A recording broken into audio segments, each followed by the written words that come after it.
Assalamualaikum warahmatullahi wabarakatuh.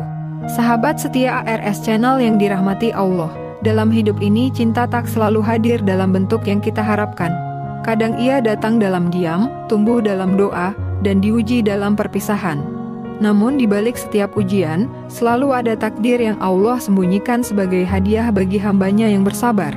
Dalam episode kali ini, kita akan menyelami sebuah kisah yang datang dari kaki Gunung Marapi, dari sebuah nagari sejuk bernama Lasi di Sumatera Barat.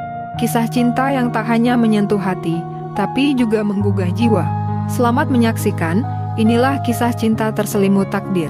Kabut pagi menyelimuti nagari Lasi, desa kecil yang tenang di kaki Gunung Marapi. Farhan berjalan pulang dari surau, melintasi sawah yang basah oleh embun. Ia seorang santri muda yang hidup sederhana bersama ibunya. Warisan ayahnya yang paling berharga adalah prinsip hidup dengan jujur dan ridha kepada Allah. Di rumah gadang yang besar, Aisyah, gadis dari keluarga terpandang, sedang mengaji dengan lembut. Ia dikenal sebagai penghafal Quran yang cerdas, tapi hatinya sunyi. Ia tahu dirinya telah dijodohkan sejak kecil dengan Raffi, anak saudagar dari Padang. Suatu sore di lapangan nagari diadakan pengajian akbar. Farhan dan Aisyah tak sengaja saling bertatapan. Sebuah pandangan sederhana, tapi menggetarkan jiwa. Mereka belum saling bicara, namun doa-doa mulai tumbuh dalam diam. Malam sunyi. Farhan bangun di sepertiga malam bersujud panjang. Aisyah pun demikian di kamarnya. Keduanya memanjatkan doa-doa yang tak saling tahu namun saling tertuju. Mereka mencintai dalam diam, dalam sabar, dan dalam sujud. Farhan mengutus mamaknya untuk menyampaikan niat baik kepada keluarga Aisyah. Namun jawaban yang diterima adalah penolakan halus penuh adat. Anak penghulu tak sembarang dijualkan. Hati Farhan remuk, namun ia tetap sabar. Farhan menulis surat rahasia kepada Aisyah, berisi isi hati dan niat suci. Surat itu dititipkan lewat adik kelas mengaji. Aisyah menerimanya dengan gemetar. Ia membaca pelan-pelan dan meneteskan air mata.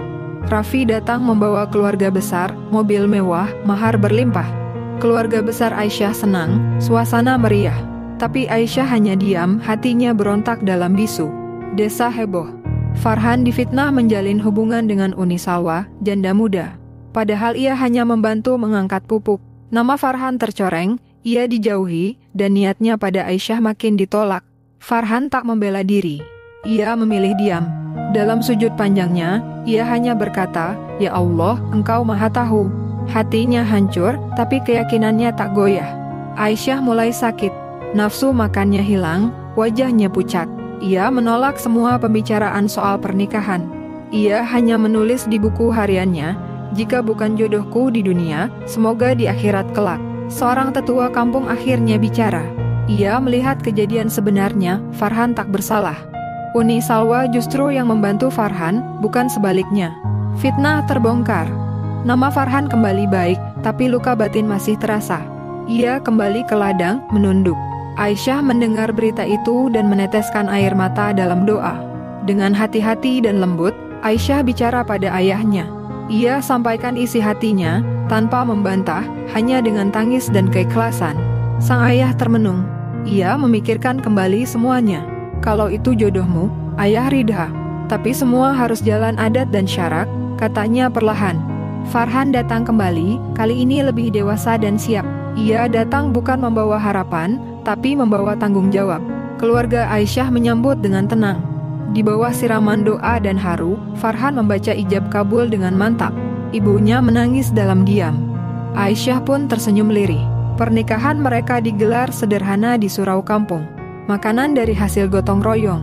Bahagia itu hadir dalam kesederhanaan dan keberkahan.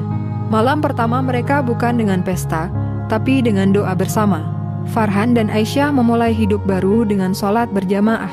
Mereka duduk berdua di halaman rumah, mengingat semua perjalanan berat.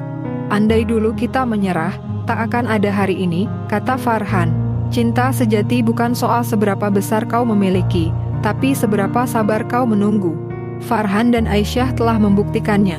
Dan kita semua, semoga diberi kekuatan untuk tetap teguh dalam cinta yang diridhai Allah. Wassalamualaikum warahmatullahi wabarakatuh.